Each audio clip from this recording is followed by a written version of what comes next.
A Second Chance at Love. Previous episodes are available in playlist. A link is given in the video description. Episode 45. Excuse. Roxanne lowered her head at that thought. As long as I keep a distance from Essie and Lucian, Aubrey and Sonia won't come and bother me. If I get close to them, Aubrey might do something even crazier. Previously, Aubrey had ruthlessly infected Estella with bacteria. Thinking about that alone, Roxanne felt a chill running down her spine. Have you tried thinking about it carefully during this period? Lucian interrogated. He was quick to notice Roxanne's strange attitude and tone. He refused to let her hang up on him just like that. He had already spotted her behavior change at the campsite and had a hunch that she might be concealing something. There must be something fishy going on. Meanwhile, his question caused Roxanne to feel a wave of turmoil within her. She persisted in not revealing anything, nonetheless. Mr. Farwell, didn't you ask people to watch over me? If none of them find anything suspicious, it's impossible for me to have anyone in mind. The crease between Lucian's brows deepened. He stayed silent after hearing her words. It's because I sent someone to spy on Corey as well. That's why Corey stops appearing around Roxanne. However, I didn't find anything suspicious about him. Roxanne remarked, I don't feel anything unusual during this time. Moreover, Estella is now back at your place. I think it's safe for you to send your people away. After all, she had only agreed for Lucian to arrange for people to keep an eye out on them to ensure Estella's safety. Now that Estella had gone back, there was no need for that anymore. Lucian wanted to reject her request instinctively, worried that Roxanne might get into danger if he dismissed the men around her. However, something popped into his mind, changing his thoughts. It's a futile attempt for me to tail both sides. Might never be able to find out the person behind this. Instead of remaining at this impasse, I might as well reveal a flaw to them. With that thought in mind, Lucian said, Okay. I'll ask them to leave soon. Hearing how Lucian agreed almost instantly, she could not help but feel a queer feeling arise within her. It took several seconds for her to finally suppress her peculiar sensation. Roxanne stayed silent for a long while before saying, I'll be busy with work these days, so I might not be able to take care of Essie. Could you please help me with that if Essie looks for me? Her words caused Lucian to furrow his brows deeply. There she goes again with this excuse. She's trying to use work to avoid me and Essie again.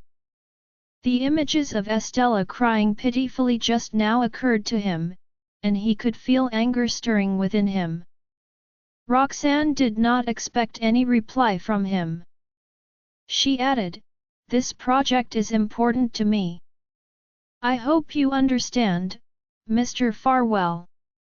Upon hearing the mention of the project, Lucian could not help but think of the Damaris family, as it was a project led by them. Why did she bring that up? That means she'll be hanging around with Jack often again. Rage quickened Lucian's blood. He could not contain his frustration and responded in a blunt tone, Yes. I understand that you'll be occupied with work. I'll tell Essie about that and ask her to behave well. With that, Lucian hung up the phone. Just when Roxanne was about to say something, the call got disconnected. She felt utterly helpless as she watched her phone screen fade to black. I have to keep a distance from Essie. This is the only way I can protect her for now. Keep that in mind. Just as the call ended and before Roxanne could recollect herself, someone knocked on the bedroom door. Mommy. When she opened the door, she was greeted by two lively boys. The boys had been waiting in their room for the entire afternoon, but their mother never came out to call them. Thus, they came out themselves. Suppressing the strange feelings in her chest, Roxanne forced a smile at the two boys. Nevertheless, Archie and Benny were sensitive to her emotions, and they instantly figured out that she looked upset. Benny carefully tugged the hem of his mother's shirt and asked, "Mommy, what's wrong?" At the same time, Archie was quietly watching her from the side, seemingly trying to decipher something by studying her face. Roxanne put on a nonchalant smile and said, "It's nothing. I just had a nightmare earlier." Hearing that, Benny shared a look with his brother. It was clear that both boys did not believe her. Roxanne could see their suspicions, but there was nothing she could do about that. She could never notice when the boys were putting on an act, but the boys could always figure out right away if anything happened to her. "Is it because of Grandma?" Archie asked, cocking his head to the side. Even though Mommy didn't show it earlier, Grandma's words were indeed quite hurtful. The way the boy called Sonia made Roxanne freeze for a moment. Grandma. Yes, that's the way the boys should call Sonia if they know about their history. If not for me trying to keep things under wrap, Sonia would not have said such cruel words to the boys. Roxanne gazed at Archie and Benny with an apologetic look. Didn't Mommy say not to take Grandma's words to heart? All we need is for Essie to like us. Archie carefully held his mother's finger and shook it.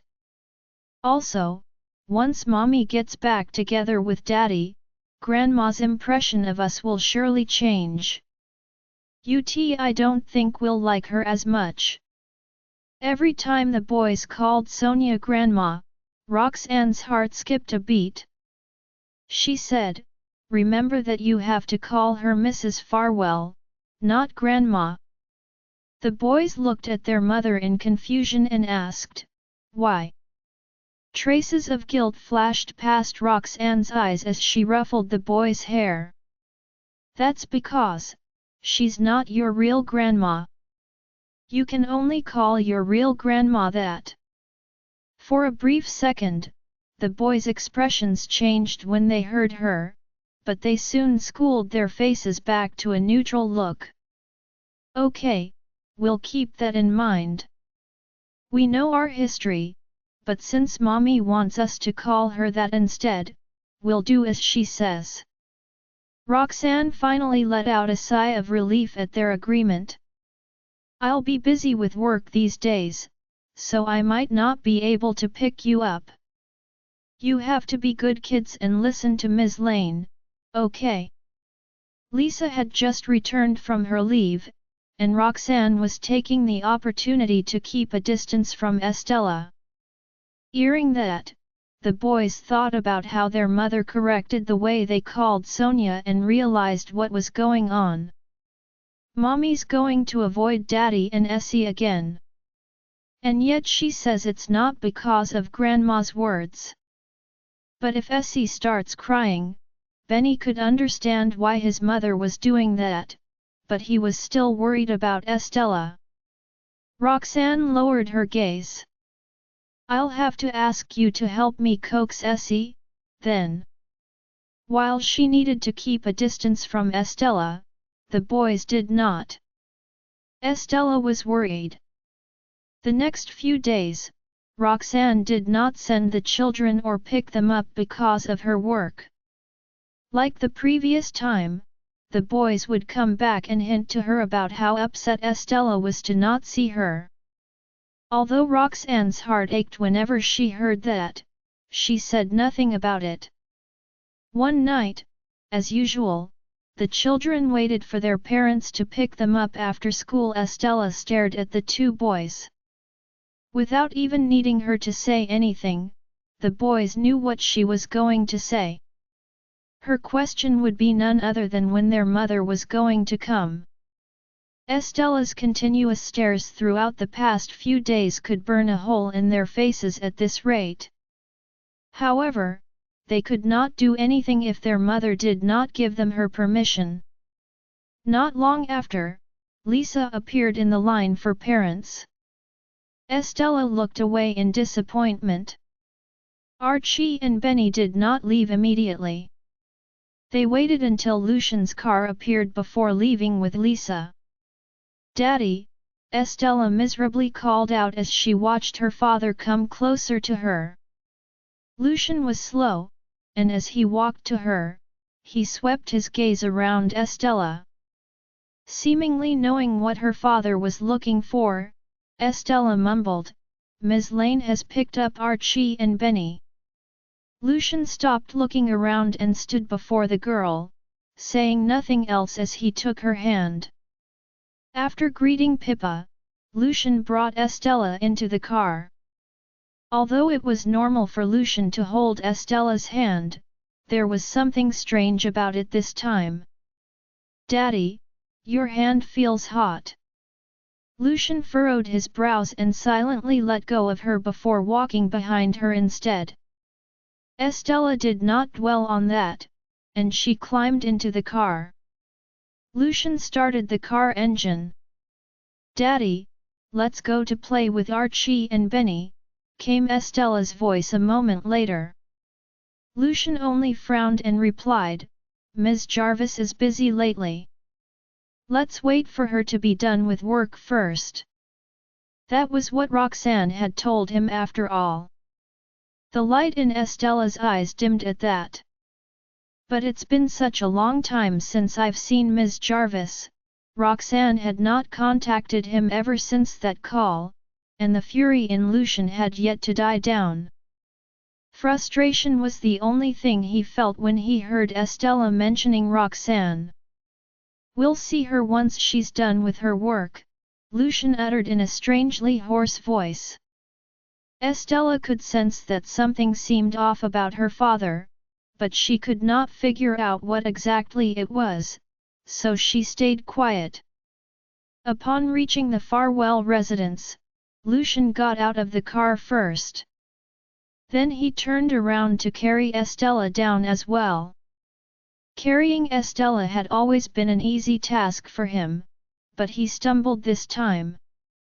"Daddy!" Estella was frightened, and once her father regained his balance, she looked up at his face in concern.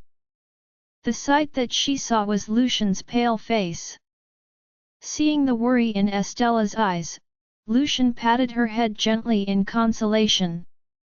"I'm fine. I might have caught a cold."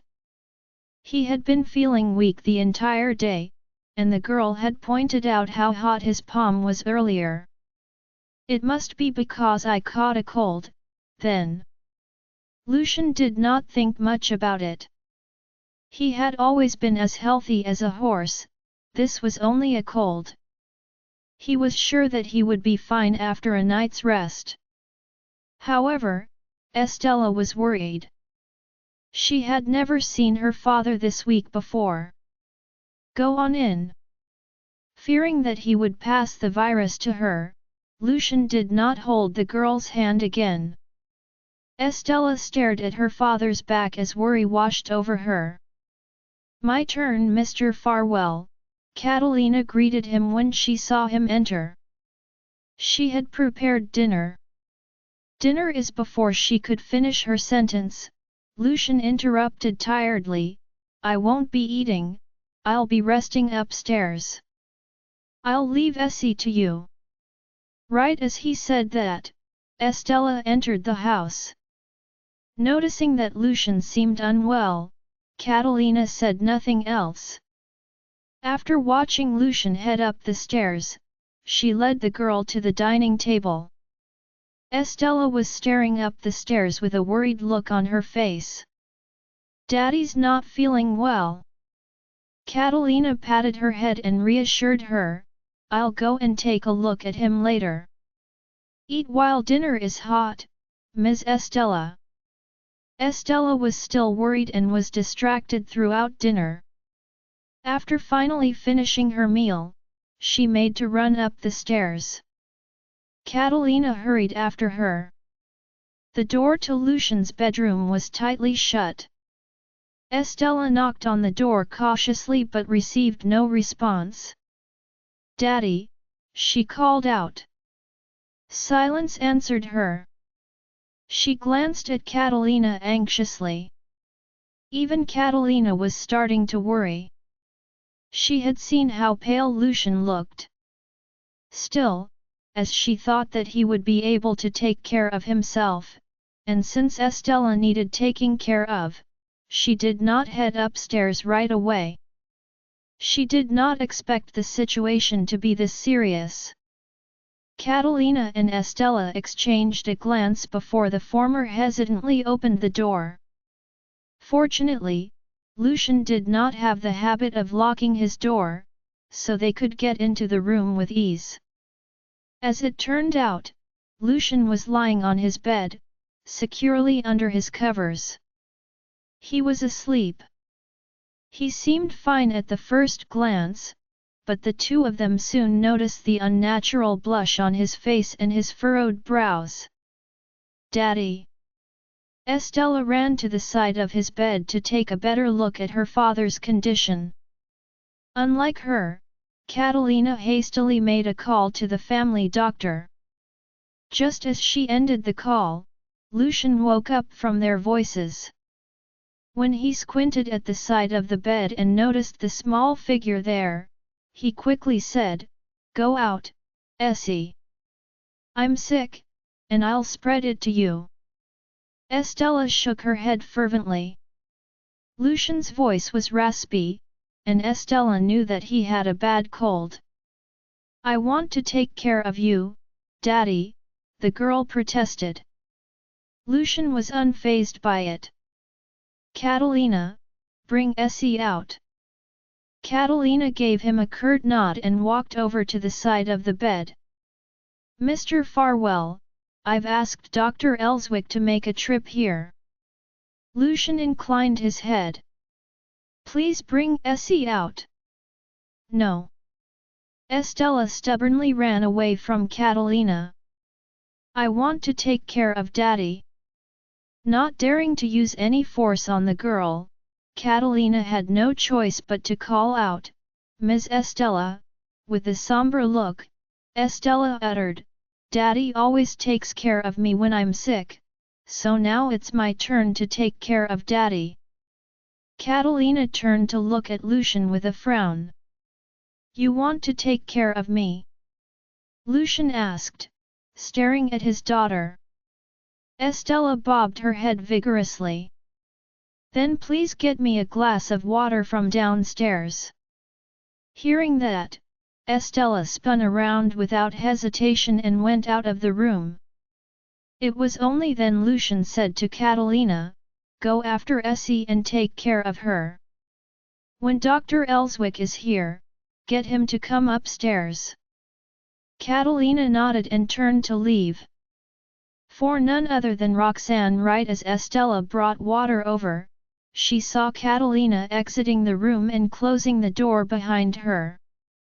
At that, she quickened her pace and jogged over to the doorway before looking at Catalina angrily. I want to give this to Daddy. The second Catalina turned around, she was greeted by the sight of the sulking girl. A resigned look crept into her eyes. Mr. Farwell enjoys giving me challenges like these, doesn't he? Ms. Estella, Mr. Farwell isn't feeling well, and he has gone to sleep again. Catalina dared not look into Estella's eyes as she spoke, for she could not bear to lie to the girl. Upon hearing that her father had gone to sleep, Estella looked at the glass of water in her hands in disappointment and in silence. Catalina glanced at the time. It would still take some time before Sunny got here, so she brought Estella back to her room to rest. Half an hour later, Sunny walked into the mansion with his medical kit. By then, Catalina had already coaxed Estella to sleep, so she came out to lead Sunny into Lucian's bedroom. Lucian had fallen asleep again. Mr. Farwell did not seem well when he came home today, Catalina said to Sunny as she looked at Lucian worriedly. Sunny nodded. Then he stepped forward to give Lucian a checkup. During the checkup, Lucian woke up from the doctor's movement.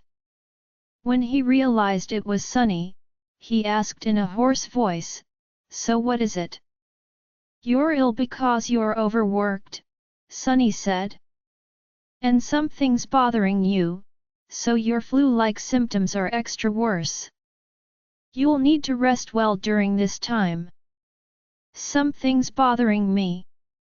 Both Lucian and Catalina frowned. Lucian, of course, knew what he was bothered about. It was because of none other than Roxanne, who wanted to cut ties with him again. Catalina was taken aback. She knew all along that Lucian was not one to wear his heart on his sleeve.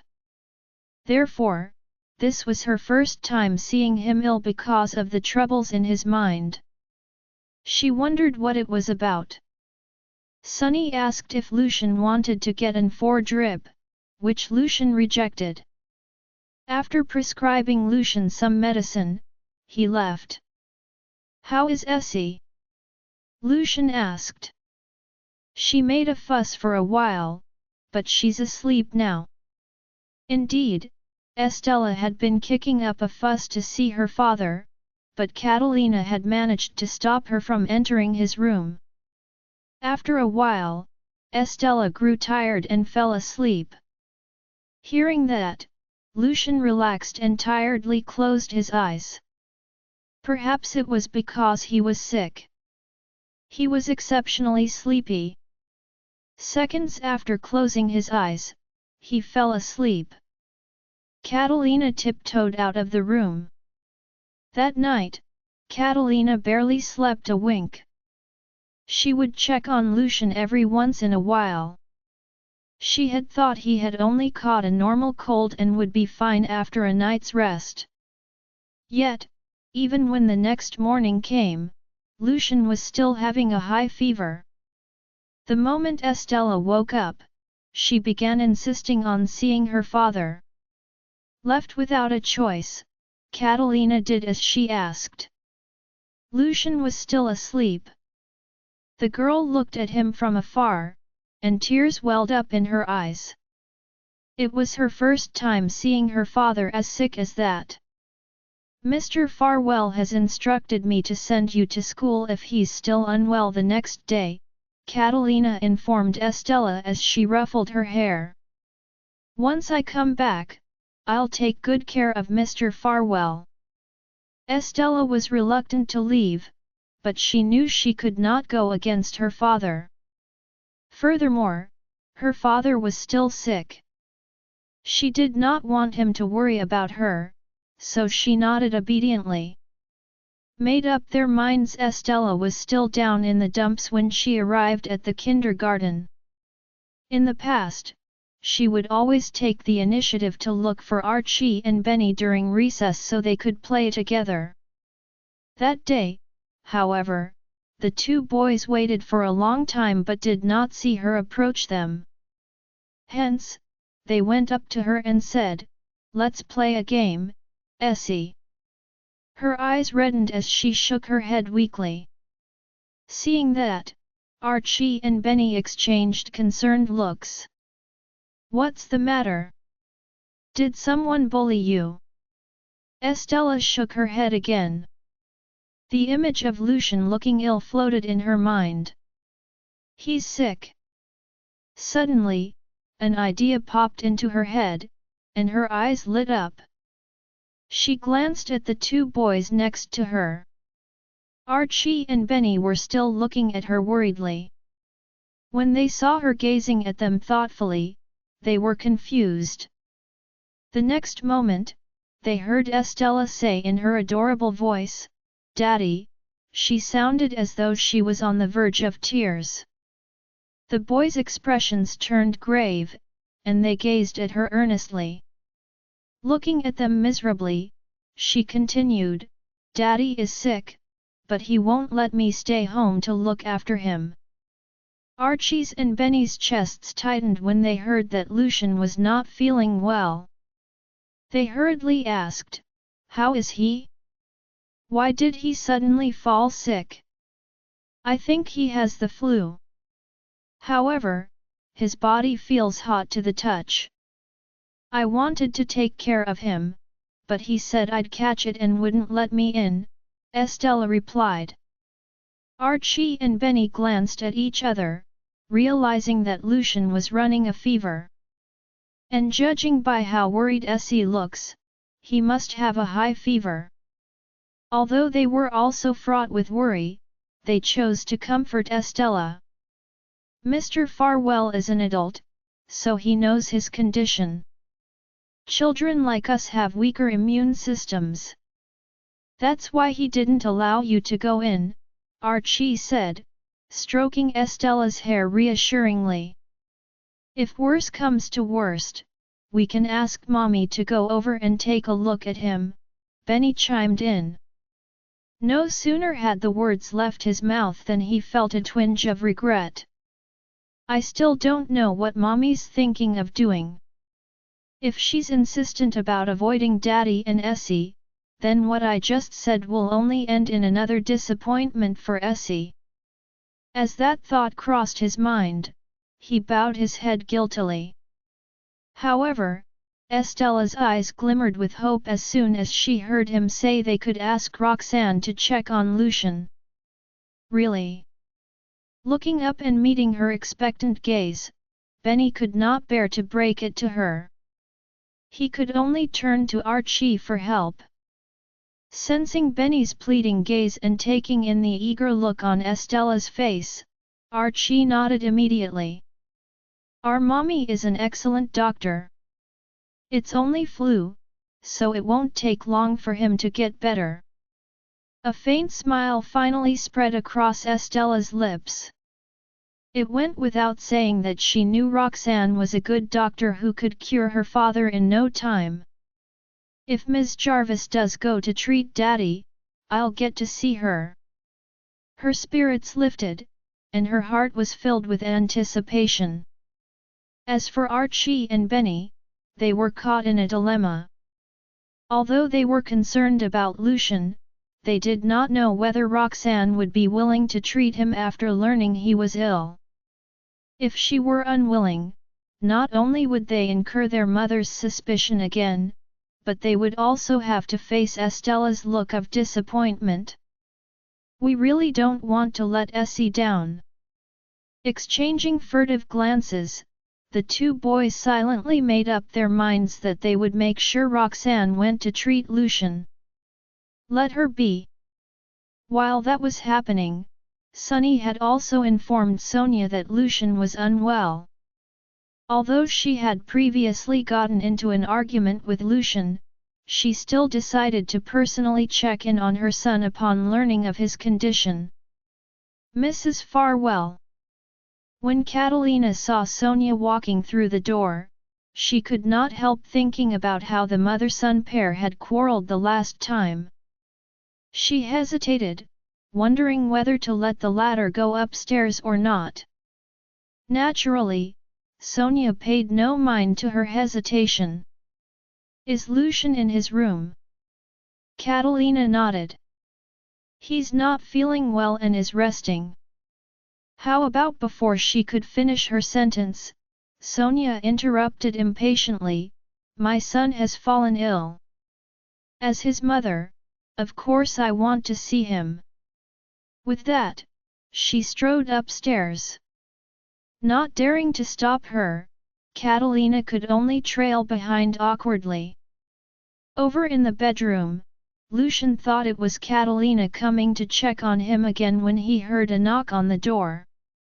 "Come in," he responded in a low voice. Soon, the door opened, and he heard his mother's voice ring out. "I heard from Dr. Elswick that you're sick. How are you feeling?"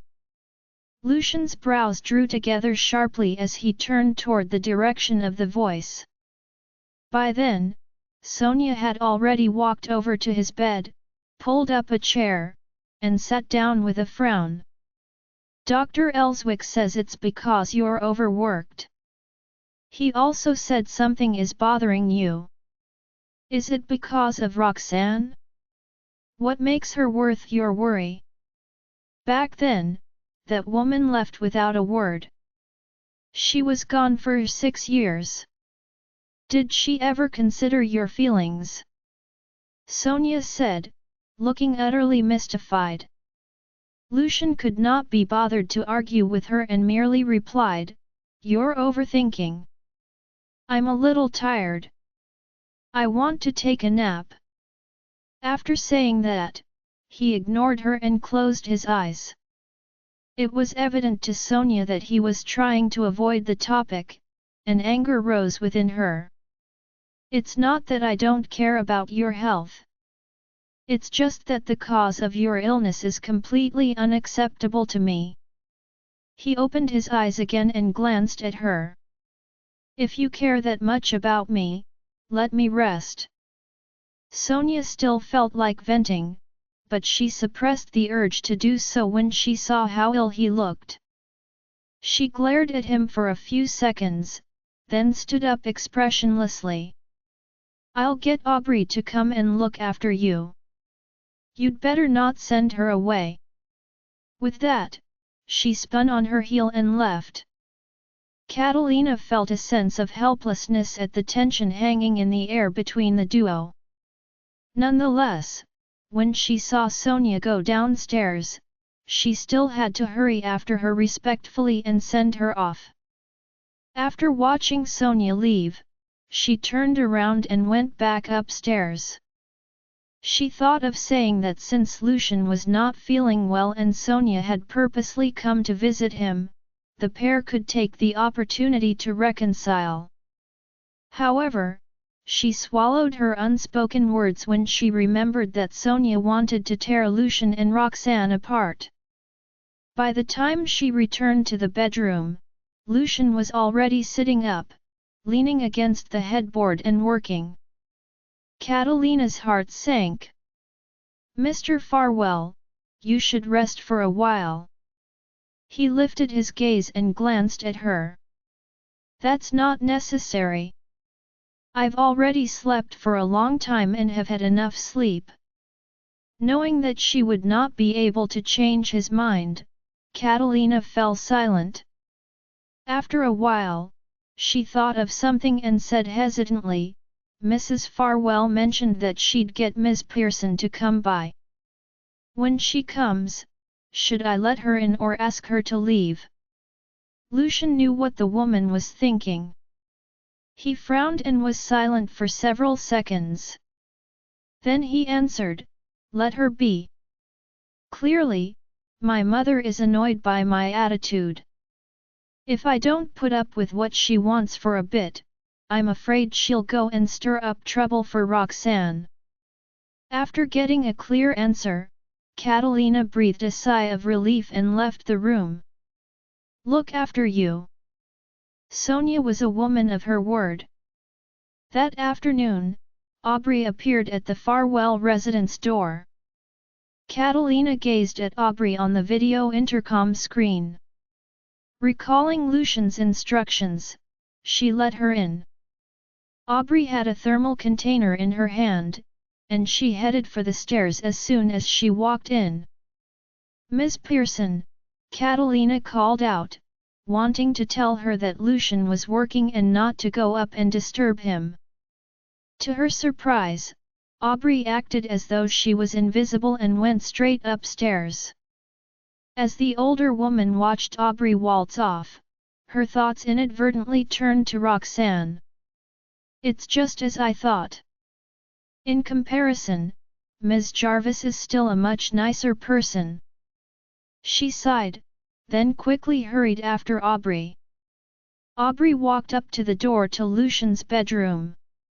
She raised her hand to knock on the door, then entered the room without waiting for a response.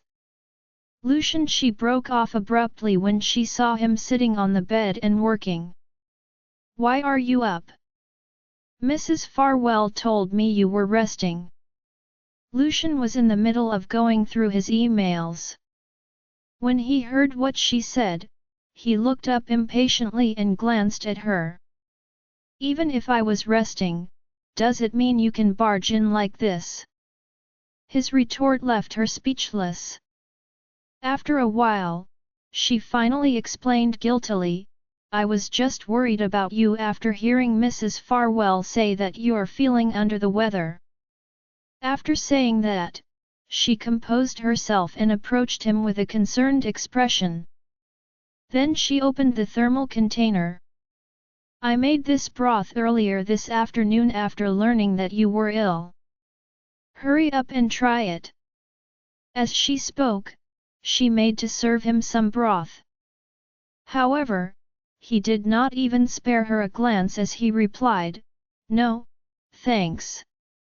I've already had lunch. She paused. It's just a little broth. It won't be very filling. My mother makes it for me whenever I fall sick. A hint of displeasure flashed across his eyes as he stared at the broth she placed in front of him. Catalina had been a few steps behind Aubrey.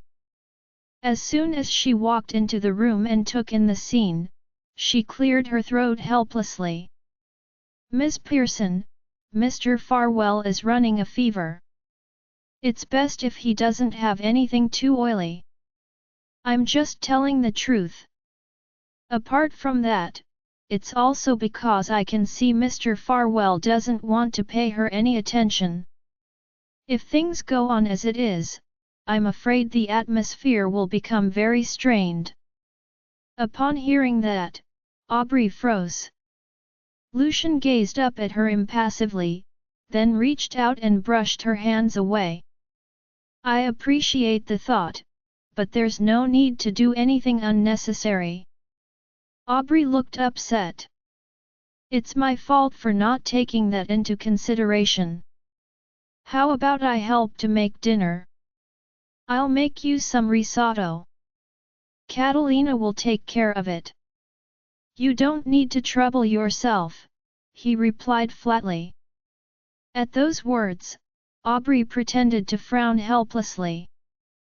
But Mrs. Farwell asked me to come here to look after you. Lucian's expression darkened when he heard her bring up his mother. Sensing a shift in the atmosphere around him, she quickly stopped talking. I'm tired. I'm going to take a nap. Lucian set aside his phone and swept his gaze over the two ladies in the room. Miss Pearson, why don't I take you downstairs to get some rest? Catalina hurriedly piped up. Needless to say, Aubrey was unwilling to leave just like that.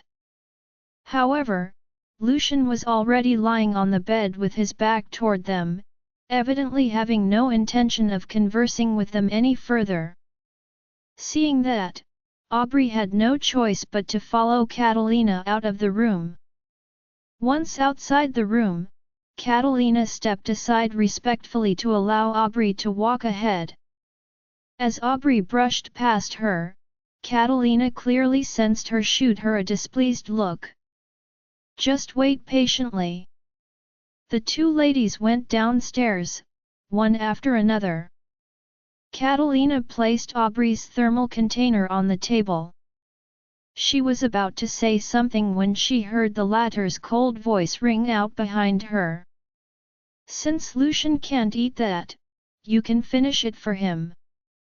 Catalina was momentarily stunned. Then she figured out what was going on. She's venting her anger on me because of what I said earlier. Realizing that, she suppressed the helplessness in her heart and answered politely, "Thank you. You're too kind, Ms. Pearson." Aubrey shot her an icy glare. The more she looked at Catalina, the more furious she was. "As soon as I received Mrs. Farwell's call this morning, I had my housekeeper prepare the broth. I waited until the broth was done and brought it here, thinking of buttering Lucian up and getting in his good graces. However, I never expected my efforts to be ruined by this woman. And if I remember correctly, when Roxanne was still in this house, the two seemed to get along well." At the thought of that, Aubrey looked even more upset. "Do you also wish for Roxanne to come back?"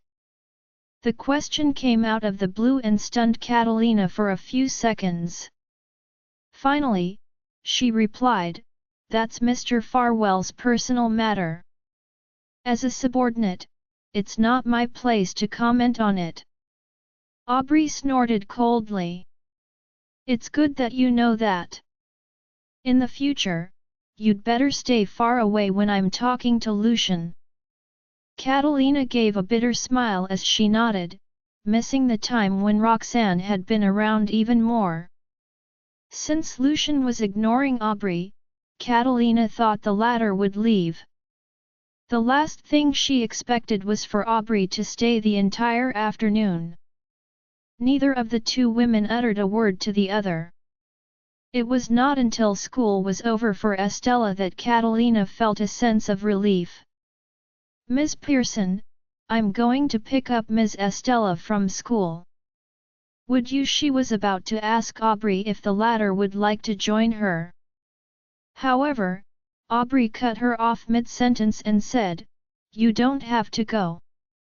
Since I'm here, I should be the one to pick her up." With that, she picked up her bag and rose to her feet. Catalina balked at the suggestion when she thought about how deeply Estella disliked Aubrey, but because of the difference in their statuses, she was not in a place to say anything. All she could do was stand by and watch Aubrey leave the house. Upstairs, Lucian was bored from being cooped up inside his room and came out to get some air. As soon as he got downstairs, he spotted Catalina looking anxious. "Why are you still here? Shouldn't classes have ended for Essie by now?" he asked with a frown. She turned to him with an embarrassed expression. "Ms. Pearson. I couldn't stop her." His frown deepened at her reply. Nonetheless, he knew that if Aubrey was the one to make the suggestion, it would be difficult for Catalina to dismiss it. "Ultimately, it was an oversight on my part. I'll go over myself. If I let Aubrey pick Essie up, Essie will probably come home in tears." Catalina could not help worrying when she heard that. "But you're not." Lucian waved his hand dismissively. "It's not that serious. I'll have the driver send me there." His response made her feel much more at ease, and she quickly went to get the driver. The children were queuing up at the kindergarten entrance, waiting for their parents to pick them up. Archie, Benny, and Estella gathered together. Estella's face was etched with worry, and her eyes were still red-rimmed. As the boys stood next to her, they reassured her in their piping voices, "Don't worry, Essie. We'll soon bring Mommy over so that she can treat Mr. Farwell. Just wait patiently." "What brings you here?" Estella nodded at Archie and Benny obediently. "Essie." Just as the three children were chatting up a storm, someone suddenly called out to Estella from a distance. The three children turned to look toward the direction of the voice in unison. Since Lucian was out sick, there was no way he would come pick up Estella. By that logic, Catalina was likely the one who had come to fetch her. However, when they saw the person who was approaching, surprise tinged their expressions. One by one, they frowned. The person who called out to Estella was Aubrey. Paying no heed to Archie and Benny, Aubrey strode toward Estella directly. "Essie, your father is still sick, so I came to pick you up in his stead." Aubrey reached out, intending to take Estella's hand. Estella pursed her lips. A reluctant look spread across her face when she saw the woman's outstretched hand, and she silently hid her hands behind her back. Frowning slightly, Aubrey admonished the little girl, "Essie." Sensing the veiled threat in Aubrey's tone, Estella ran toward the boys and carefully hid behind them. She would rather follow Lisa to Roxanne's place than return with Aubrey. Estella had not forgotten the last time Aubrey had sent her to school. The latter had spanked her bottom inside the car. "I'm never going with that evil woman ever again." Sensing her fear, Archie and Benny stood in front of Estella protectively. "Miss Pearson, we will see that Essie gets home in a bit." Aubrey glanced at Archie and Benny and was suddenly reminded of Roxanne. She maintained a smile on her face as she thought of the latter, but her eyes darkened perceptibly. "Since I'm already here, there's no need to trouble anyone else." Estella tensed up behind the two boys, still refusing to come out. Pippa, who had watched the scene unfold, hurriedly came over to defuse the situation. "Miss Pearson, since Essie is unwilling, I will handle sending her home later." Aubrey lifted her head and smiled at Pippa. "There's no need. There seems to be some misunderstanding, but I'm sure Essie and I can resolve it." She then glanced at the three children. "You two leave us. I have something to say to Essie." Archie and Benny looked at Estella hesitantly. In response, Estella shook her head. "Essie doesn't want to talk to you," the boys announced. Aubrey's expression grew ugly when she heard the retort. "The little shits. I was planning to return with Estella in order to earn some brownie points from Lucian. Why is she making it so difficult? Your father will be worried if you return home late." Aubrey suppressed her rage. "He's still not feeling well. Essie, be a good girl, and don't cause trouble for your father." At the mention of her father, Estella hesitated for a moment before stepping out from behind the two boys. However, when she saw Aubrey's face, she was immediately reminded of her horrible behavior. A surge of worry and fear enveloped Estella. Instantly, her eyes reddened, and tears began to well up. "Be a good girl now." Paying no heed to the little girl's anxiety, Aubrey reached out to grab her hand. Just then, Pippa's voice sounded from behind them. "Mr. Farwell, what brings you here? Wasn't Miss Pearson supposed to pick Essie up?" Upon hearing Pippa's words, the children turned their attention toward Aubrey and peered at her suspiciously before turning to look at Lucian, who was standing in front of them in casual clothing. Perhaps it was because of his illness. Although his posture appeared to be laid back, his expression was anything but. "Leave Essie to me, Lucian." Aubrey's expression stiffened when she saw him. "Why are you here? I thought you were indisposed, so I came to fetch Essie." Lucian glanced at her calmly. "I don't recall asking you to do such a thing." The expressions of the people around them changed the moment they heard the words. Pippa began to feel fearful.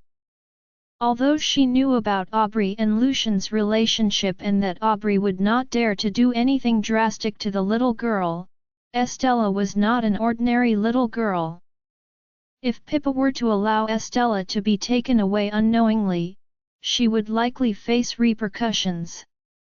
Thank goodness Essie didn't go with her. Relief washed across Archie's and Benny's faces. They had thought that it was weird for Aubrey to come to pick up Estella when their father knew the little girl did not like the woman.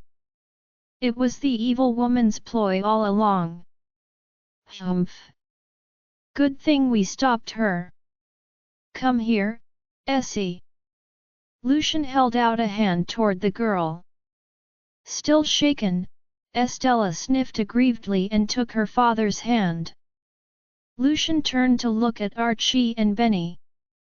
Before he could speak, a strong gust of wind suddenly blew. Lucian covered his mouth, trying to stifle his cough. I won't be waiting with you today. Will you boys be all right?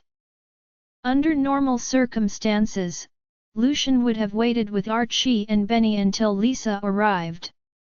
However, he did not have the energy to do so today. Archie and Benny nodded obediently. We'll be fine. They knew that their father was currently sick. Pippa, who was standing nearby, hurried to reassure Lucian, "Don't worry, Mr. Farwell. I will watch over the boys." Lucian nodded and walked away with Estella in tow. Since Estella knew that Lucian was feeling unwell, she went with him obediently. Aubrey, on the other hand, was filled with guilt and annoyance after Lucian's sudden appearance.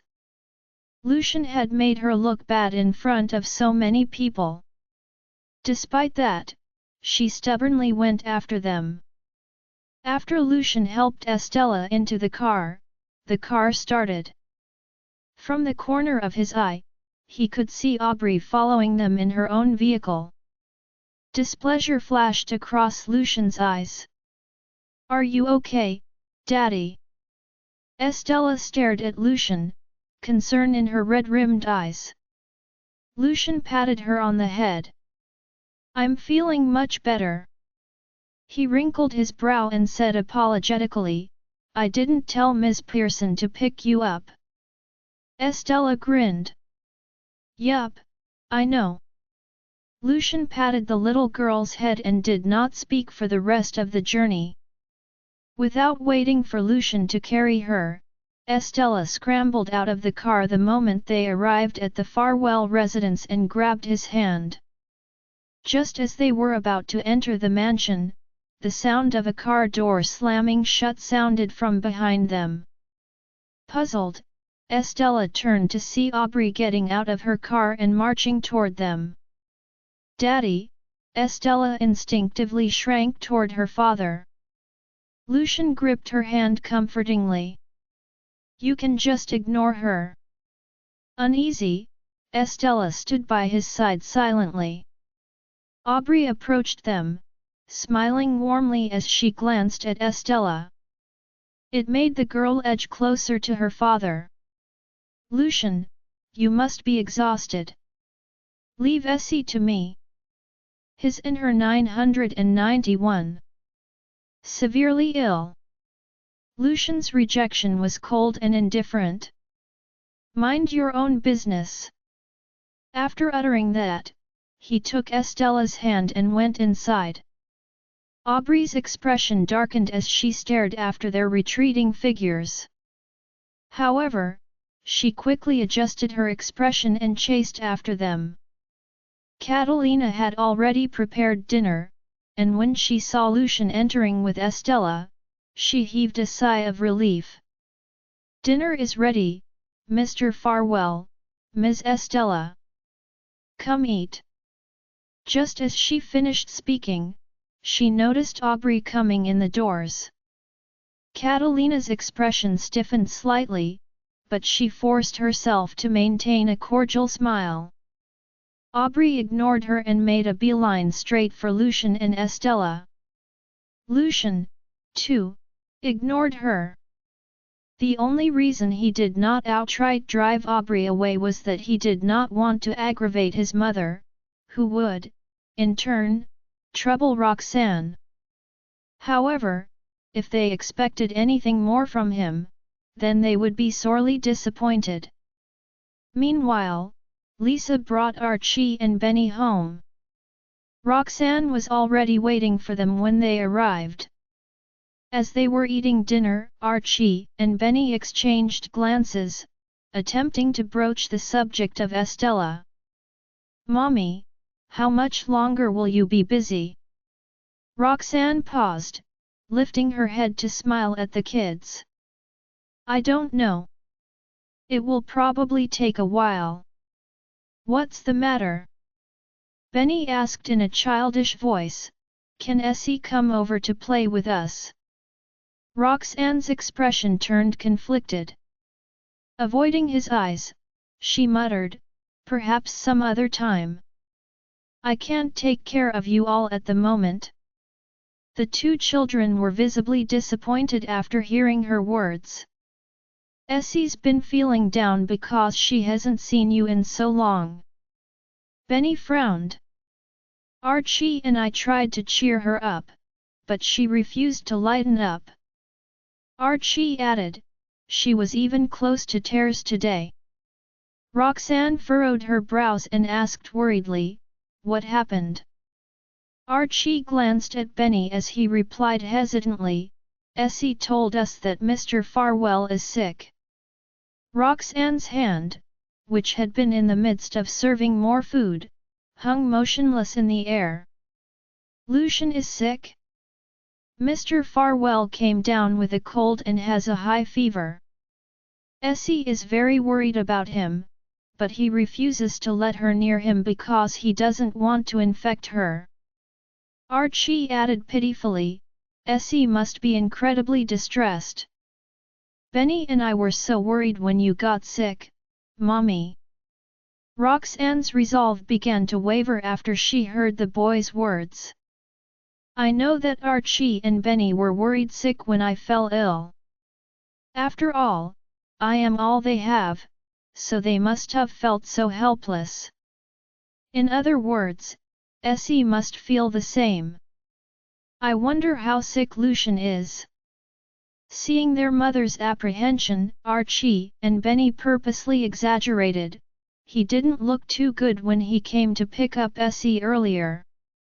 He was coughing fitfully too." Benny furrowed his brows. "Mr. Farwell would usually accompany us while we waited for Ms. Lane to come, but he didn't today. He must be feeling pretty terrible." Since Roxanne had not been picking them up from school for some time, she was unaware of that fact. At that, she turned to Lisa for verification. Lisa nodded in response. "Yes. No wonder I didn't see Mr. Farwell and Ms. Estella today."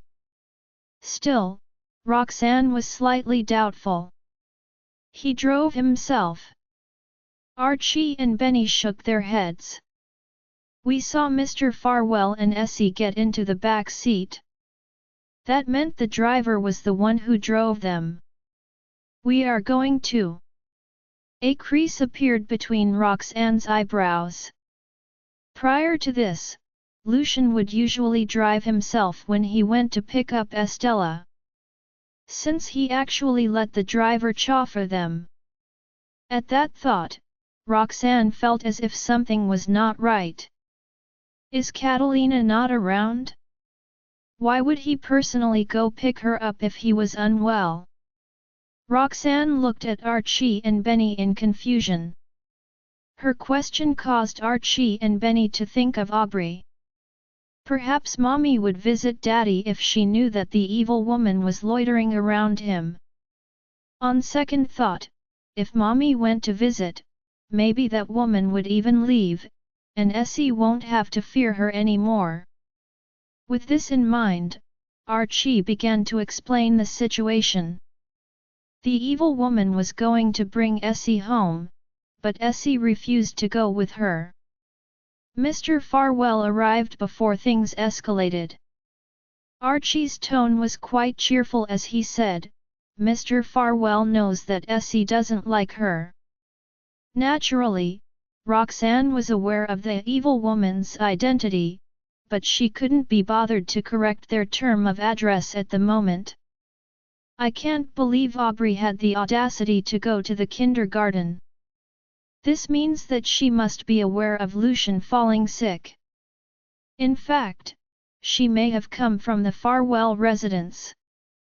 At that thought, Roxanne recalled the incident with the bacterial infection. Although they did not have solid evidence, they knew that Nancy had once worked for the Pearson family's research institute.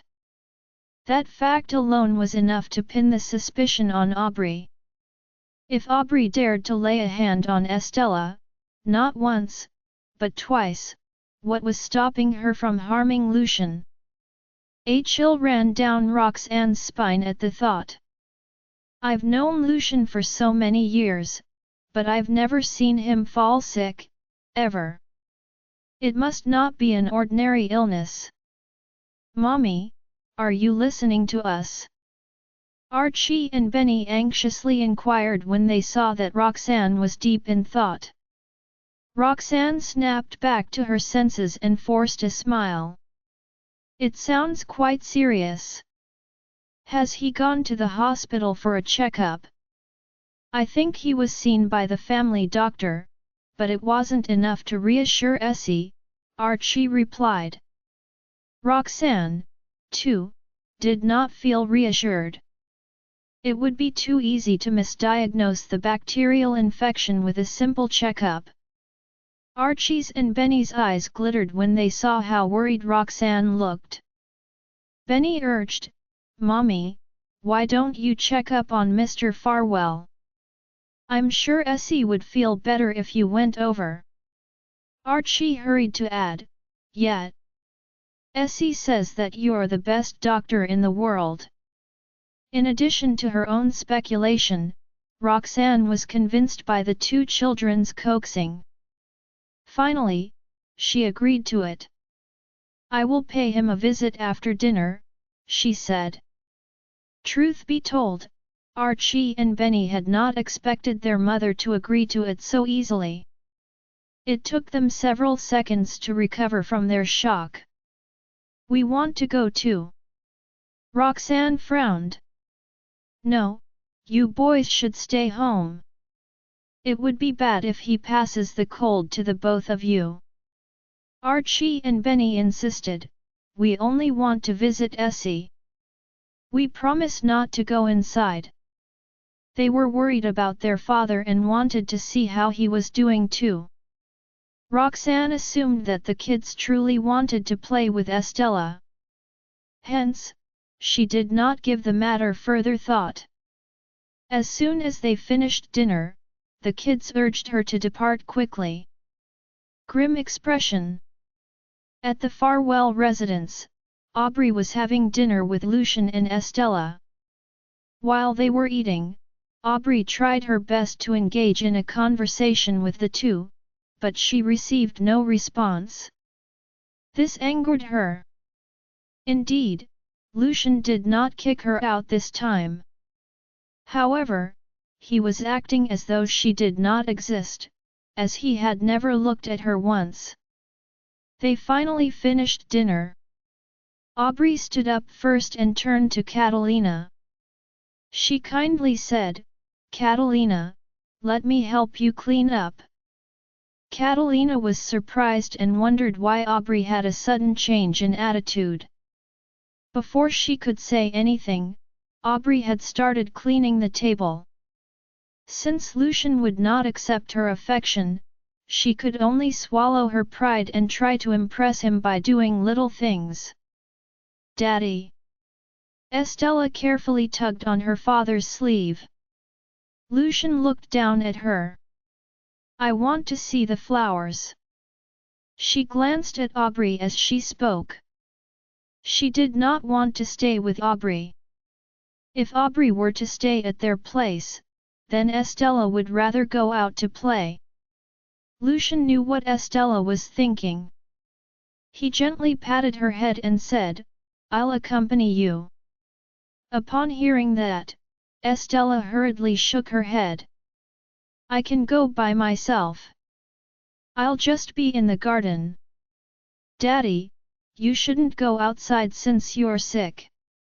Lucian smiled and calmly replied, "It's just a cold.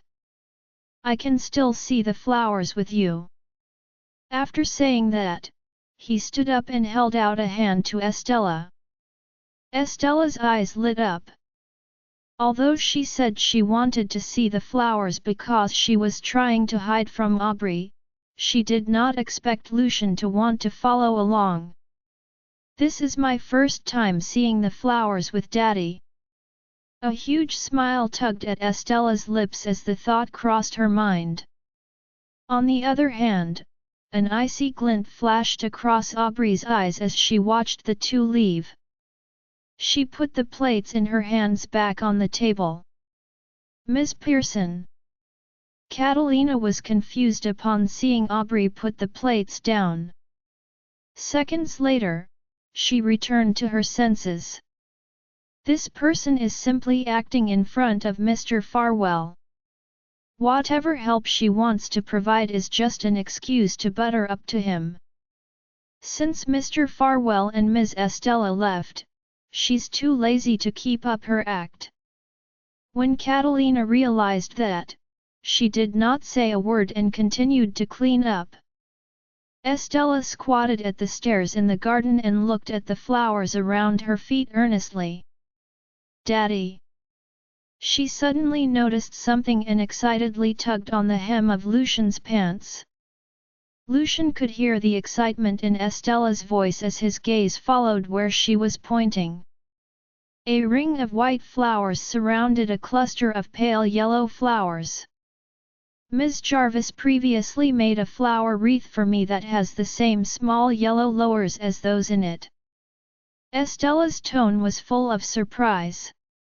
When Lucian heard that, he raised an eyebrow, and a smile tugged at his lips.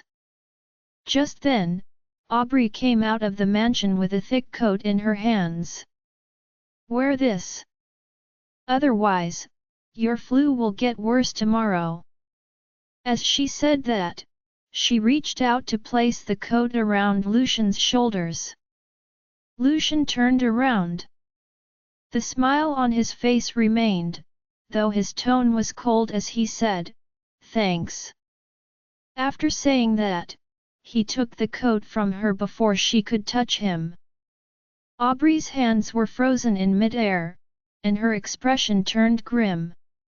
Suddenly, she noticed something and looked toward the entrance of the manor. In the dark of the night, a familiar car was parked at the entrance, but it seemed that no one had gotten out. "No one can steal him from me." Roxanne's car came to a stop at the entrance of the Farwell residence. She shut off the engine and hesitated momentarily, wondering if she should call Lucian. After all, she was visiting him at night. Even if it was to check on him, the visit was too sudden. As that thought crossed her mind, Roxanne reached out to grab her phone. She could see the mansion's entrance from the corner of her eye. It looked like two people were standing there. She stopped her actions and frowned as she stared at the entrance of the mansion. Though hidden behind the trees, she could vaguely see Lucian and Aubrey standing there. In Aubrey's hands seemed to be a coat. After some time, Lucian turned and smiled as he took the coat from her hands. From afar, the atmosphere between them looked harmonious. Although it was hard to see clearly from this distance, Lucian's smile was an eyesore. Lucian kept saying he'll win me over, but he's never smiled at me like that before. As she also thought of what Lucian said about settling his relationship with Aubrey, a piercing pain stabbed her in the heart. Is he so-called handling the relationship by flirting with her like he's doing now? In the end, the words Lucian used to butter me up were so that he could use me and compete with Jack in business. I'm nothing but a tool of his. Mommy! Archie and Benny suddenly called out as she got lost in her thoughts.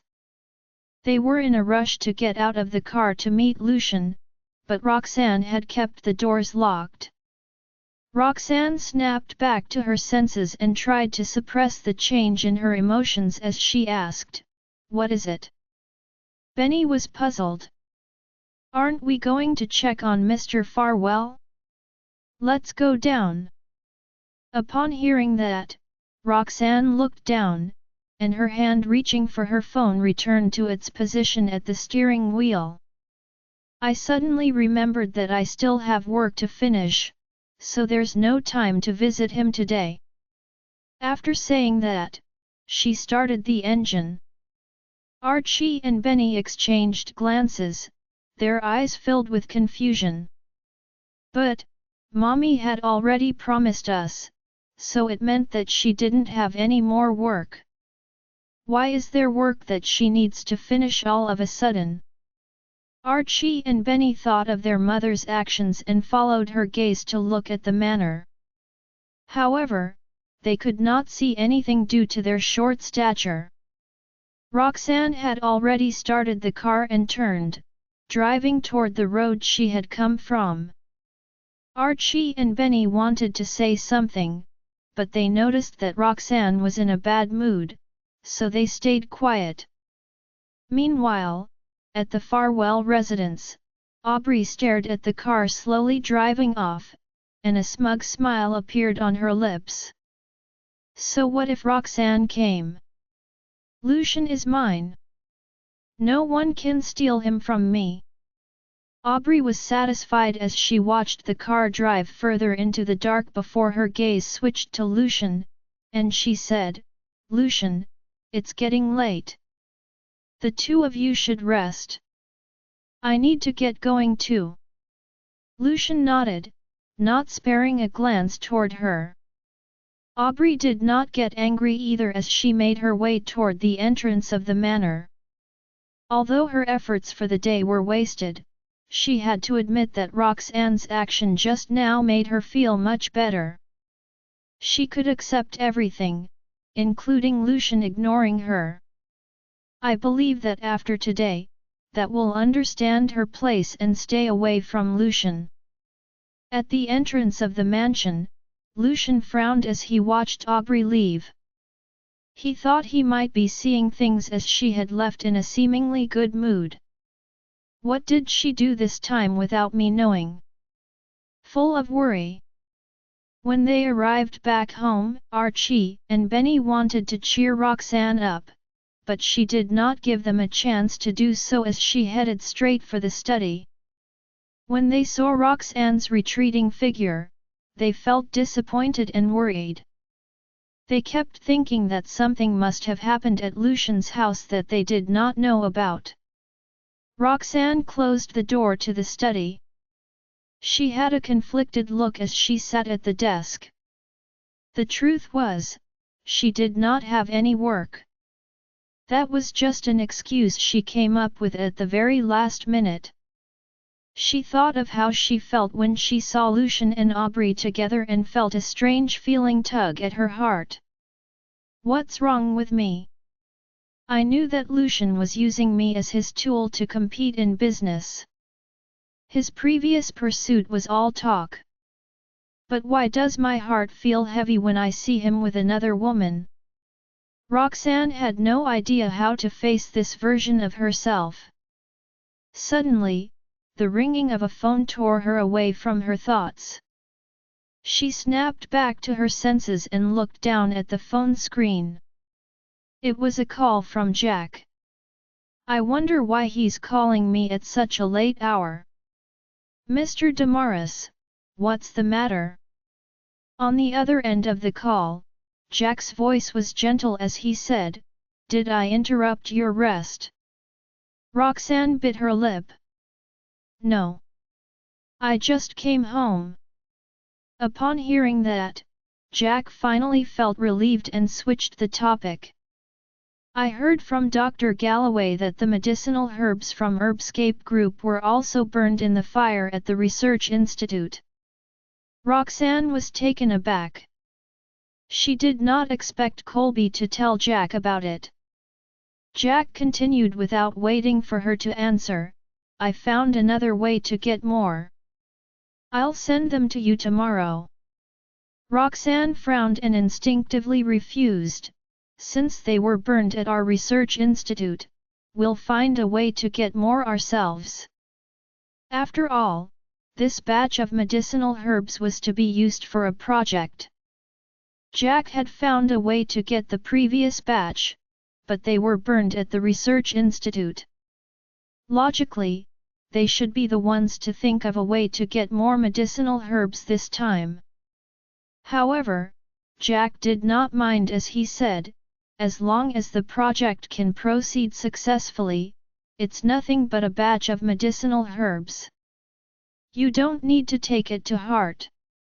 Roxanne still felt guilty. But, Jack had already spent so much money on Herbscape Group. It was inappropriate for Damaris Group to continue doing so. On the other end of the call, Jack could hear the hesitance in Roxanne's voice. He smiled and said, Damaris Group originally led this project. You all are just researchers. Hence, it's only right for Damaris Group to fork up the costs.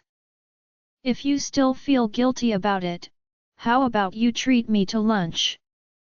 Since he had spelled things out so clearly, Roxanne had no reason to refuse, be it the medicinal herbs that Damaris Group would be providing once more or Jack's suggestion of treating him to lunch. When are you free, Mr. Damaris? She asked frankly. Jack was surprised as he did not expect she would agree to it so quickly. He was silent for a few seconds before he smiled and answered, I'm free anytime. Nodding, Roxanne mulled over it before she suggested, since you'll be sending the medicinal herbs here, how about tomorrow? Jack agreed without a single moment of hesitance. The two of them chatted for a while before ending the call. It was getting late, and Roxanne remembered that she had work tomorrow. She calmed herself down and left the study. As soon as she opened the door, she saw Archie and Benny standing outside with faces full of worry. Faking his illness, why aren't you two asleep yet? Roxanne was stunned for a moment as she stared in confusion at the two boys standing in front of her. Archie and Benny exchanged glances and said, We thought you seemed in a bad mood, Mommy. Upon hearing that, the emotions Roxanne had tried to suppress were no longer under control as they rose up within her once more. Mommy, what happened at the entrance of Mr. Farwell's house? Archie stared at her seriously. His words hinted that he somehow knew what had happened. Yet, in reality, he had not seen anything. Roxanne patted Archie's head as though nothing had happened. It's nothing. I suddenly remembered that I had work that needed to be done. Archie and Benny were persistent. Then how about we visit Mr. Farwell tomorrow? Roxanne's expression stiffened when she heard that. The boys stared at her with wide eyes, trying to see if they could find anything by studying her expression. It took some time before Roxanne spoke again. She forced a smile and said, I have something important at work that needs to be settled tomorrow. Besides, Mr. Farwell only has the flu and fever. I'm sure he'd have recovered by tomorrow. Initially, she was worried that Aubrey might have done something to Lucian. However, when she saw that scene unfold before her just now, all her worries disappeared. Judging by how Lucian treated Aubrey, Aubrey must have already reached her goal and wouldn't do anything unnecessary anymore. Archie and Benny had predicted Roxanne's refusal. Benny was still unwilling to give up as he grabbed the hem of Roxanne's skirt and complained, "But, Mommy, when you were sick, Mr. Farwell would always come to visit you." In other words, they should visit Lucian, even if it meant using the excuse of returning the favor. It would have been fine if Archie and Benny did not bring up that matter. Once they brought it up, Roxanne felt a stabbing pain in her heart. Every time she was sick, Lucian would always be by her side. Roxanne could not help but feel touched by his gesture. However, now that she thought about it, those were nothing but a part of his strategy to get in her good books. Archie and Benny noticed their mother's mood turn sour and did not dare to say anything more. Roxanne did not have the energy to explain further to them, either. "It's getting late. The two of you should go to sleep. If you're worried about Mr. Farwell, I think you'll be able to see him when you go to school tomorrow." With that, she walked past Archie and Benny. The siblings lowered their heads in disappointment but did not stop her from leaving. "Archie, should we not have pressured Mommy to visit Daddy?" Benny asked guiltily as he looked at Archie after Roxanne left. Archie also regretted what they had done. "We already went to Daddy's place.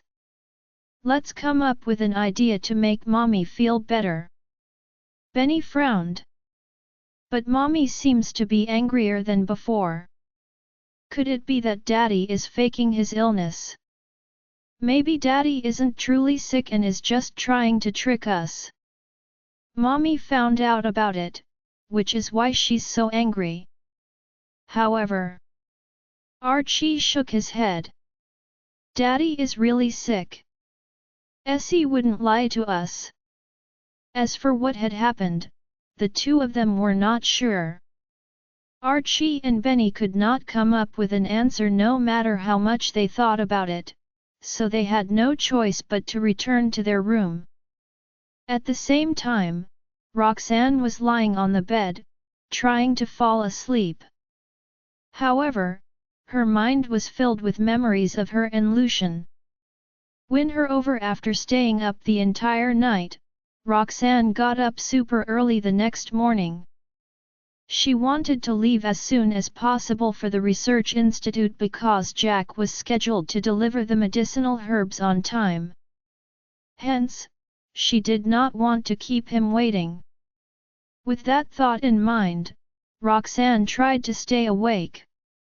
Upon getting dressed, she went downstairs, only to be greeted by two concerned children at the dining table. Roxanne sat down next to Archie and Benny. Then, she gave them both a peck on the cheek like she always did. When she lifted her head, she noticed faint dark circles under the kids' eyes. She frowned immediately and asked, "You two didn't have a good night's sleep?" The boys shook their heads, feeling guilty. Benny answered in a piping voice, "I had a nightmare and caused Archie to sleep poorly." Though feeling groggy, Roxanne could tell that it was just an excuse. She snapped her brows together and said, "You can come over and look for me the next time you have a bad dream." The little boy nodded obediently in response. Thereafter, Roxanne said nothing as she started eating her breakfast. She wanted to finish it as fast as she could in order to leave for the research institute. Just as she finished eating, the doorbell unexpectedly rang. She froze for a second before standing up to get the door. When she found out who it was, a deep frown instantly marred her countenance. "Mr. Damaris, why are you here? He should be preparing the medicinal herbs at Damaris Group right now." Jack flashed a smile. "I hope I didn't disturb your morning." Confused, Roxanne shook her head. Jack explained, "Well, it's still early, so I'm here to pick you up while my assistant looks after the preparation of the herbs." He scanned behind her and added, "Also, I wanted to swing by to see Archie and Benny. You mentioned they were unwell some time back, and I felt really bad for not visiting them for the longest time." The boys seemed to have heard him. Within seconds, they dashed out from the dining area. "Mommy, are Mr. Farwell and Essie here?" They sounded extremely excited. Roxanne darted a glance at the man standing before her, then at the kids. For a moment, she did not know how to respond. She recalled the children disliking Jack. As the kids thought Lucian and Estella were here, they were all beaming happily, but the smiles on their faces froze when they saw who was at the door. They failed to hide their disappointment. "Hi, how have you been? It's been ages." Jack ignored the utter disappointment on the boys' faces. Snapping back to their senses, Archie and Benny greeted him courteously. "Hi, Mr. Damaris." Benny could not help but ask, "Are you here to drive Mommy to work?" As far as he could remember, each time Jack appeared, Roxanne would follow him to work. Jack nodded noncommittally. "You are such a clever boy, Benny." "Yes, I'm afraid your mommy has to go soon." Just then, Roxanne was ready to leave. Since the children had guessed it right, she caressed their heads and said gently, "I'm going to work. Ms. Lane will take you both to school in a bit." Subsequently, she gave Jack a nod to indicate that she was ready to go. However, the boys were very reluctant about it. "Mommy and Daddy haven't patched things up yet, and Mr. Damaris is now in the picture. Will he win Mommy over? What if Mommy doesn't want Daddy anymore?" The thought of it made Archie and Benny stare at Roxanne with recrimination. Roxanne was rendered speechless. As Jack entered the car, she bent down and gave the boys a solemn promise. "This is nothing but work.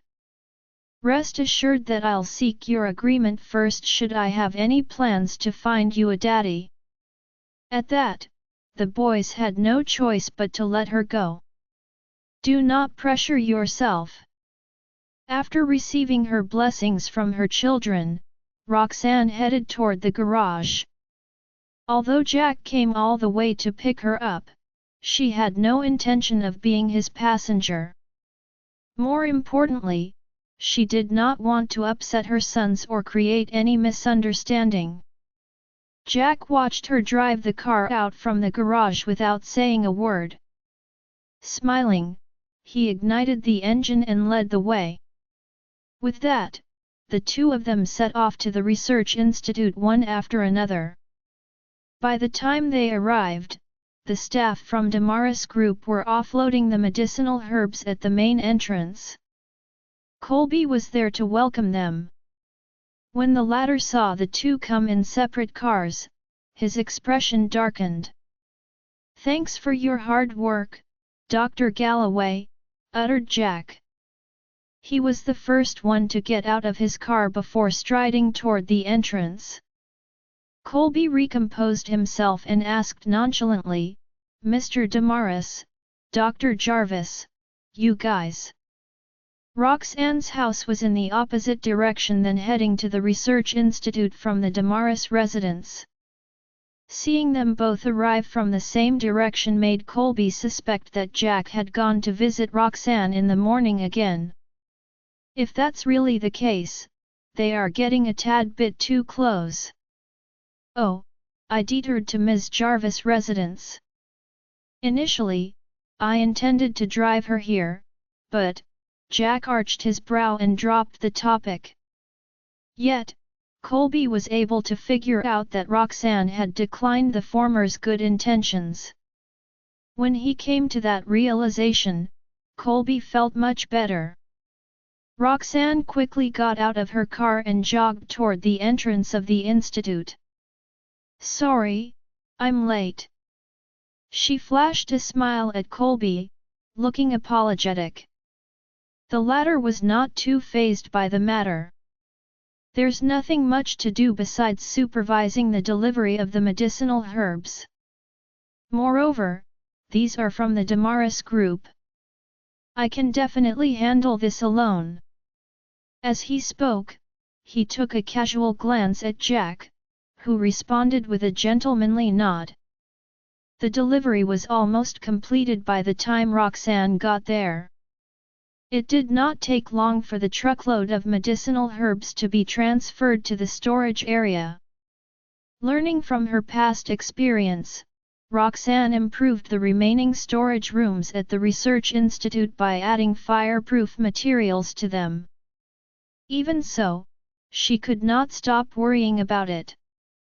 She had to check it personally to be assured that everything was in order. "I bet the Damaris family has spent a fortune on these medicinal herbs," Colby commented inadvertently. Hearing so, Roxanne instinctively gazed at Jack. When the latter brought it up during conversation the night before, she was sure the Damaris family would pay a lucrative amount for the herbs. However, she did not know how much exactly. Now that Colby mentioned it, she felt a strong urge to find out more. Jack laughed it off. "It's just a favor. Money is secondary. Please receive it gladly with open arms." Frowning, Roxanne replied in a serious tone, "I'll make full use of these medicinal herbs, and I won't let the Damaris family pay for nothing." For a big and prominent family like the Damarises, relationships and ties were far more important than money. Therefore, Roxanne knew she had to utilize the herbs to their maximum value. Jack nodded satisfactorily as he patted her shoulder in hopes of comforting her. "Don't pressure yourself too much." Roxanne remained solemn and said nothing. Exasperated, he went on, "Didn't you say that you wanted to treat me to a meal as a token of appreciation?"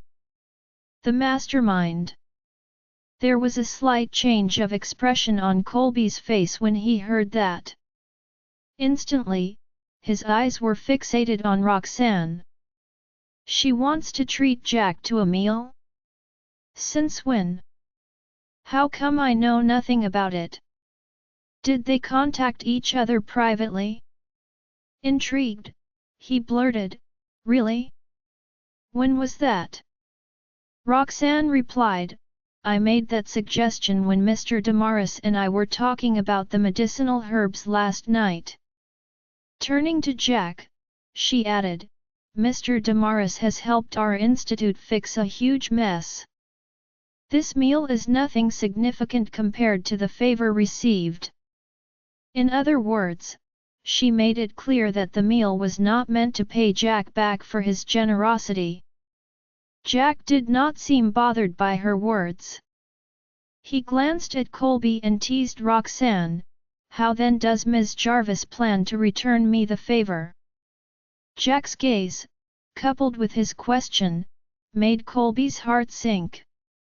He quickly turned to Roxanne, impatiently waiting for her response. Putting on a serious expression, she stated, "I'll definitely make your sacrifice worthwhile."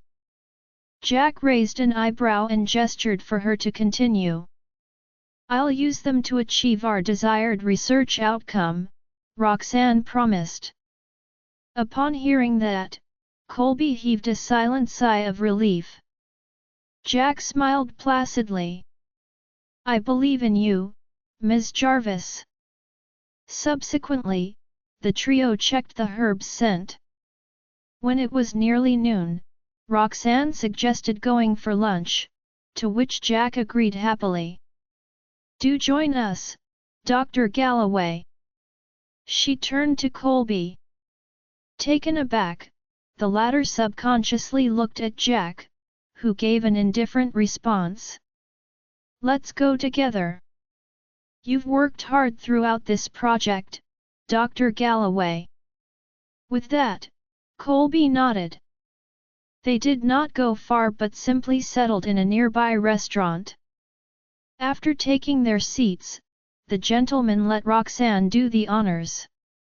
She did not reject the idea and placed orders for all of them before handing the menu back to the server.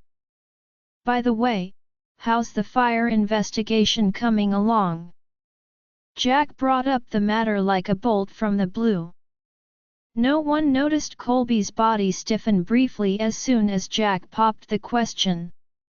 Furrowing her brows, Roxanne said, "We only know that an internal staff was bribed to do that, but nobody knows who's the mastermind." At that thought, a headache started assailing her. Colby slowly recovered his senses and took a sidelong glance at Jack. He relaxed further upon realizing that the latter was not focusing on him. His is supposed to be a lunch between Jack and Roxanne, but he let me tag along and even bring up the matter in my presence in a seemingly casual manner. At first, Colby suspected Jack had discovered the truth. But after those words, it seemed his concerns were unwarranted. Jack was just genuinely concerned about the case. At that thought, Colby chimed in, "I've checked all the staff at the Research Institute, and I can guarantee this won't happen twice. Therefore, you don't have to worry about the medicinal herbs." Jack quirked his lips and nodded. "I hope so. Anyhow, it's best we catch the culprit as soon as possible." Roxanne nodded in agreement. Saved by the bell. After that, a long pause ensued. When the dishes were served, they started eating. As Colby observed the two sitting next to him, a strange light glinted in his eyes. "I was thinking we might need Mr. Damaris' help in catching the one who orchestrated the fire." His sudden remark caught everyone by surprise. Jack stopped eating and inquired with an arched brow, "What do you mean?" Colby explained, "The staff who was bribed encountered some family issues. Though the matter was only made known within the Research Institute, the culprit was able to find that out and take advantage of his weakness. It goes unsaid that the person has investigated the background of everyone at the Research Institute." His tone of voice grew to become more serious. He must have done his homework before selecting that particular employee. This was the first time Roxanne had heard of this speculation, and it caused her heart to skip a beat. The fire happened one day after the medicinal herbs were delivered to the storage. If the person has carried out a thorough investigation on all the staff, then how powerful is he to identify Jason within such a short period? Roxanne fell into a slight daze when she recalled her earlier suspicions. Amused, Jack asked further, "So, Dr. Galloway, what are you saying? The mastermind is no ordinary person to achieve all these. I doubt we could locate him with the mere resources available at the Research Institute. Hence, we most likely need some help from you, Mr. Damaris." Colby's tone was resolute. At that, Jack stared at him meaningfully. Just when Colby thought his trick was working, Jack posed an unexpected question. "Is there a possibility that the fire was started by someone who works in the Research Institute? That's why it was done so effectively." Colby's expression stiffened imperceptibly at that. Judging from his words, does he really not know the truth? "That's impossible," said Roxanne. The gaze she shot Jack was one of utmost confidence. No one at the institute would commit such a crime to harm others without benefiting oneself unless one was desperate. Jack then looked away from Colby. I was just taking a wild guess, Ms. Jarvis. Forget what I said since you're very sure about that. I'll help to investigate further. Roxanne grinned. Thank you, Mr. Damaris. Jack bobbed his head in response. Those short minutes of conversation had Colby breaking out in a cold sweat, thinking that he might have been exposed. Fortunately, he was saved by the bell. Had it not been for Roxanne, he would have shot himself in the foot. As he recalled Jack's words, Colby was overwhelmed by conflicting emotions. Could it be that Jack has noticed something? Was he trying to test me? He forced himself to stay calm and await the next chapter to unfold. However, Jack never mentioned the fire anymore, whereas the troubled Roxanne did not initiate any conversation for the rest of lunch. In the end, the trio left the restaurant harboring different thoughts. Roxanne assumed Jack would take his leave after eating. On the contrary, he stayed back at the research institute till evening. Throughout the afternoon, they engaged in discussions about the usage of the medicinal herbs. Thankfully, they arrived at a satisfactory answer before knocking off work. The three of them left the research institute at the same time. Upon bidding goodbye to the two men, Roxanne made her way to her vehicle.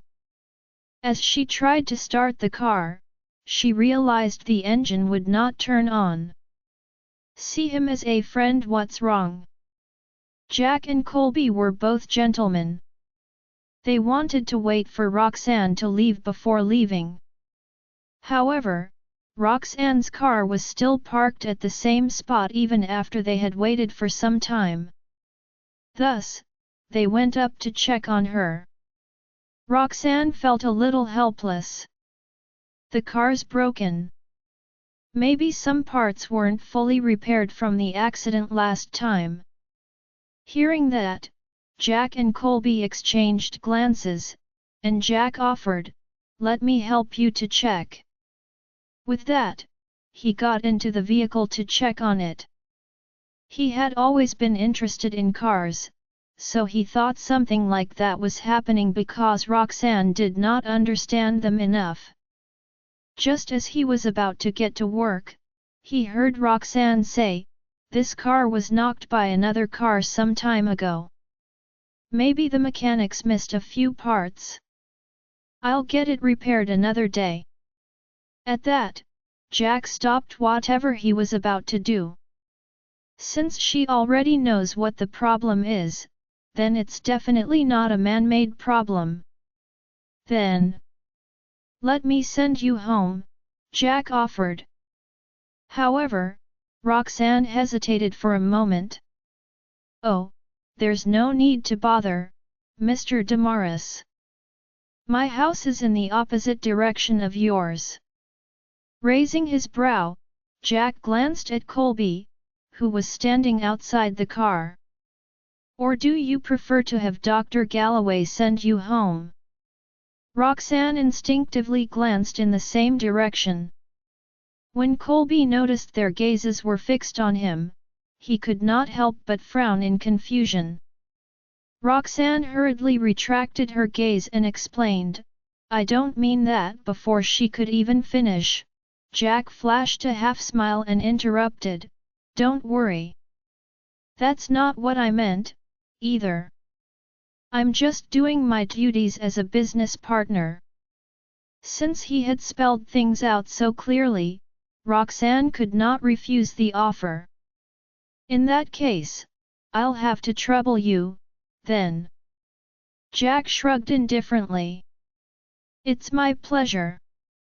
With that, the two got out of the car. Colby was even more confused when he saw Roxanne getting out of the car as well. "What's wrong with it?" Jack explained before Roxanne could even answer, "There's a slight malfunction, so I'll be sending Ms. Jarvis home." "But isn't your house and Dr. Jarvis in different directions?" Colby furrowed his brows, eyeing Roxanne curiously. Judging by her character, she wouldn't want to trouble Jack. Jack hurriedly answered, "I have some matters to deal with in that area." At the same time, Roxanne merely nodded as a tacit confirmation. Seeing that, Colby had no choice but to give in and say, "Be careful." The other two nodded. With that, they passed by Colby and got into Jack's car. While Colby watched the car fade into the distance, his expression slowly turned glum. "I remember they were both looking at me just now. If I guessed it correctly, Roxanne must have chosen Jack earlier." Following that line of thought, Colby felt his blood boil. Him again. Roxanne will never notice me as long as there are others around. To her, I'll always be a business partner. Why is it that she can see Jack as a friend? She has known me longer than him. The only plausible reason Colby could think of was the difference in his and Jack's status. Silently, he swore to himself that he would one day rise to a level that Roxanne could not reach. Alas, Roxanne was clueless about Colby's thoughts as she sat in Jack's car, feeling a little uneasy.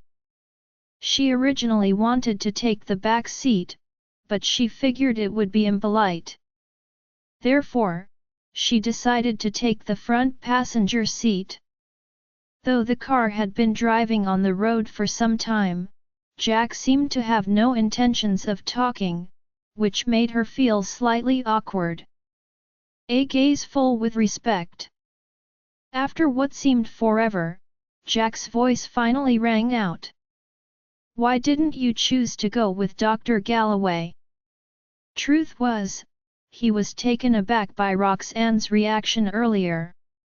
Hearing that, Roxanne hesitated for a moment before answering calmly, "Dr. Galloway and I interact a lot at work, so I'm trying to avoid any private interaction with him to ensure our collaboration isn't affected." Jack still did not understand her intentions. "Are you saying we're not working together enough?" Roxanne was caught off guard by his question. Several seconds later, she finally explained, "It's different. Our collaboration with Damaris Group is only temporary. Besides, we never interacted much during work." Strictly speaking, Roxanne and Jack met only when there were business-related matters. In that project, Damaris Group was more like an investor than a business partner. After listening to her, Jack nodded, finally what he meant to Roxanne. Once again, silence filled the entire car. Several moments later, Jack seemed to remember something, and he suddenly glanced at her. Sensing his gaze, Roxanne turned to give him a bemused look. "By the way, my family is organizing a medical consultation in 2 days. Would you be interested to join us?" A medical consultation. Roxanne immediately recalled the children she saw at the orphanage. If she could help the children, she would naturally be more than happy to join. However, she was a little hesitant the moment she remembered there was a project she still had to deal with. At the same time, she felt a sense of guilt creep into her heart for feeling hesitant. As if reading her mind, Jack added, "The target groups of this medical consultation are those from orphanages and nursing homes. We'll be sending the medical staff to them. And after your amazing performance last time, Grandpa has told me to share some of the Damaris family's medical knowledge with you."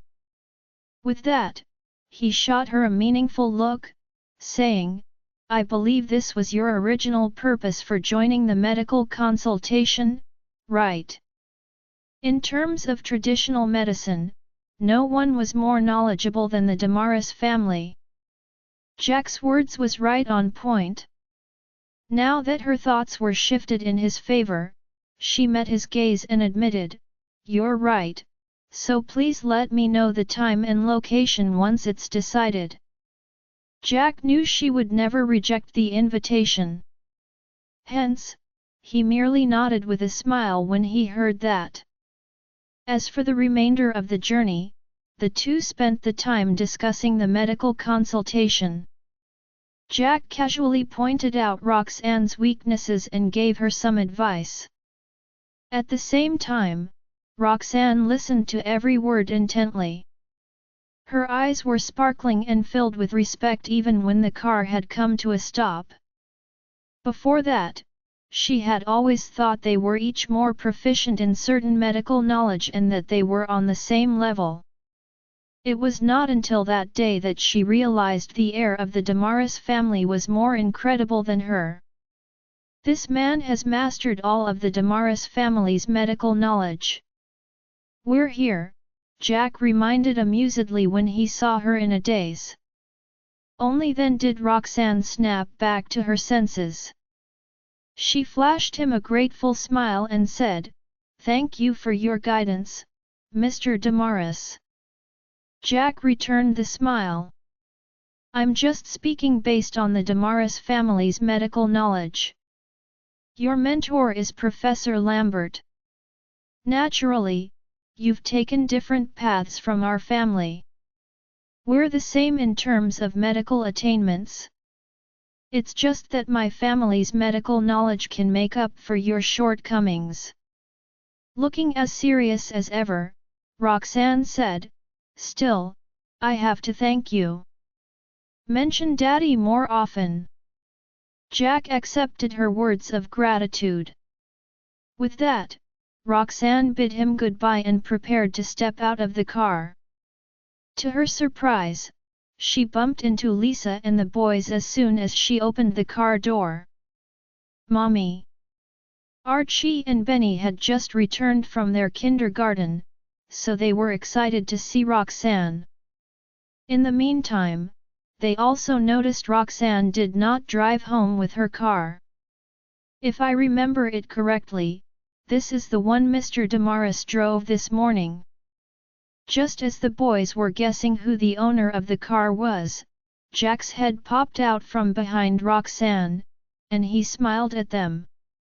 "Did you two just come home from your kindergarten?" The children nodded slowly, feeling a little upset. "Mommy said they were only going to work, but why is she home so late? And why is Mr. Damaris sending her home?"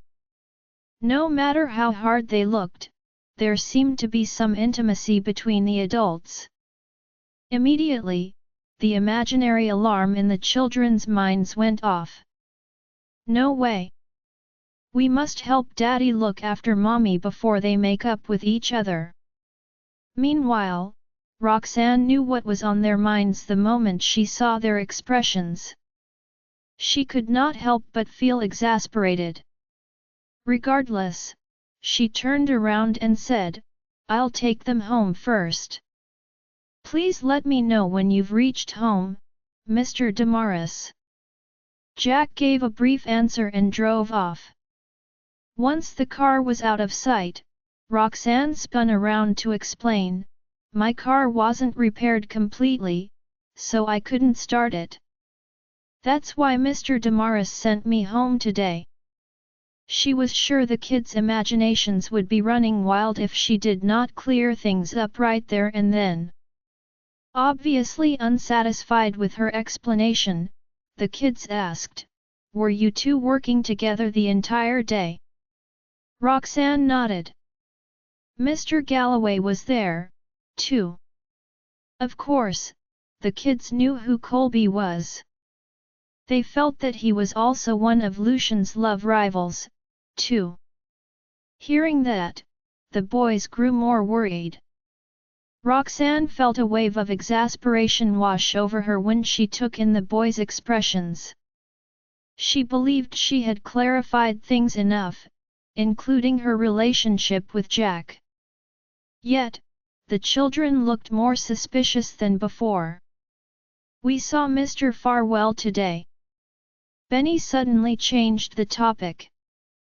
Roxanne's expression stiffened when she heard Lucian's name. Instantly, she recalled what Colby said at lunch and the scene where Lucian and Aubrey stood side by side last night. Sadly, the boys were unaware of what was going through her mind. All they wanted was to remind her of Lucian. Just then, Benny cast her a piteous look. "Mr. Farwell doesn't seem to have recovered yet. Mommy, why don't you go over and help him? Essie is very worried." Roxanne snapped back to her senses and forced a smile at them. "I'm very busy." However, the boys did not intend to give up. Before they could even utter a word, Roxanne said, "Besides, Mr. Farwell is just having common flu. It'll take him a week to recover. Tell Essie to not worry too much, okay?" With that, she patted their heads and went upstairs. She really did not want to listen to her children talking about Lucian when she was already having a lot on her mind. As Archie and Benny watched Roxanne head up the stairs, they exchanged glances, not understanding what had just happened. They only wanted to make Lucian's presence known. Yet, they got the feeling that their mother's reaction was completely different from what they had expected. "Archie, did I say something wrong again?" Benny sounded slightly defeated. Patting his brother on the shoulder, Archie comforted, "No. We just have to mention Daddy to Mommy often." Only then did Benny feel more at ease. Join our Facebook and WhatsApp group for more updates, link is given in description. Rest audiobook will be continued in next episode.